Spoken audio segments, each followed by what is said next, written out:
There he is, carrying on his work, completely regardless, until they finish, presumably on the 29th. This is what we're all going to have to put up with. 7 12-hour days, and that's if he goes. And he's not showing any signs of doing that anytime soon. The video was interrupted by a phone call, a bit like the visitor from Porlock. For that poem there was no ending.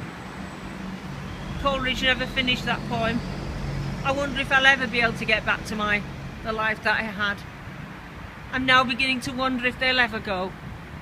I thought things were getting very quiet here today. You could almost feel it. You could almost sense it in the air that something was afoot. And this is what was afoot. The period for getting back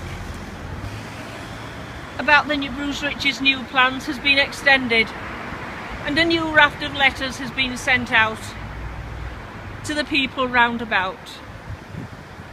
It's desperately, desperately urgent that they put in these objections. One man came across the other night and said that maybe if I went to the doors and I told them what it was all about, they might not put the planning letters, planning applications in the bin, which is what can happen, because they don't know what it involves. But I can't do both. I can't be here. I can't be both here and going round to doors warning them about what is to come.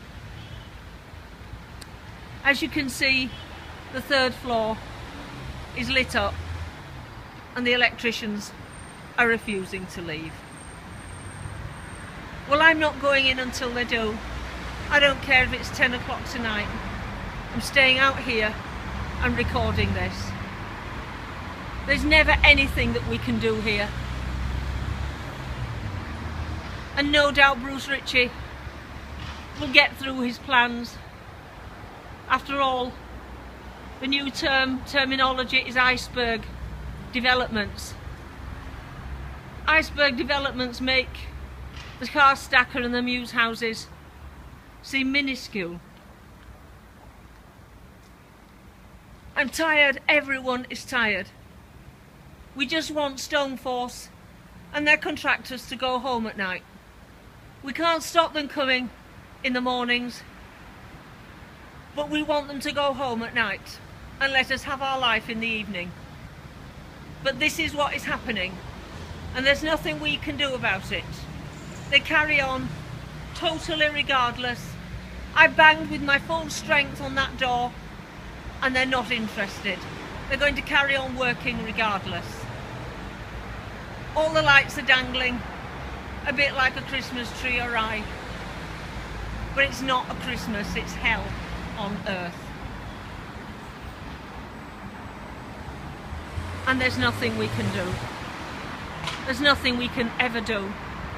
All I can do is urge the people roundabouts to put in those objections to the car stacker, the Muse houses and the duplex. I cannot think that Stoneforce did not know what was planned for tonight. They must have done. They must have done. And Residential Land's contract manager, Pat, also must have known that the work was going to continue after 6 o'clock.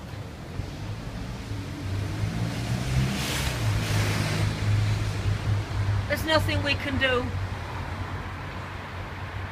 It's 6:30 now, and I can't go in until they've gone.